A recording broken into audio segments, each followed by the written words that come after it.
In this video, we'll introduce NPM or the Node Package Manager, and we'll discuss how it can be used to expand the functionality of Node. NPM comprises two core functionalities. First of all, it's an online registry for publishing and maintaining open source Node.js projects. It's also a command line utility for installing and uninstalling packages from this repository, for managing versioning and handling dependencies. Okay, there's a lot in those two parts, so let's break it down, starting with the NPM registry. You can access the NPM registry by going to www.npmjs.com. We use packages to extend the functionality of Node.js because Node's core library doesn't have everything we need. If we search for a package, for example, Inquirer, we'll get the following information about it: a brief summary of the package, documentation on how to use it, installation instructions, the number of weekly downloads, and the current version number.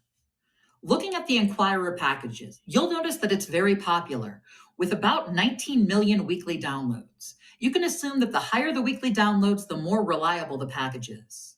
A package with a large number of downloads has been used, vetted, and improved on by many different individuals. You'll also notice that NPM links to the package's GitHub repository, which can provide even more information about it.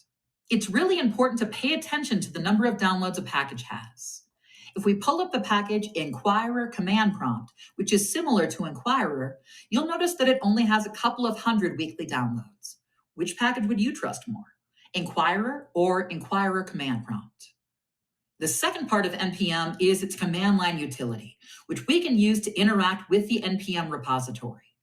To get to the NPM command line utility, we type npm init into the command line. You must initialize npm like this every time you want to access the npm package repository. It's important to remember this. Typing npm init creates a manifest package JSON file, which will manage a list of npm packages that your app depends on to run.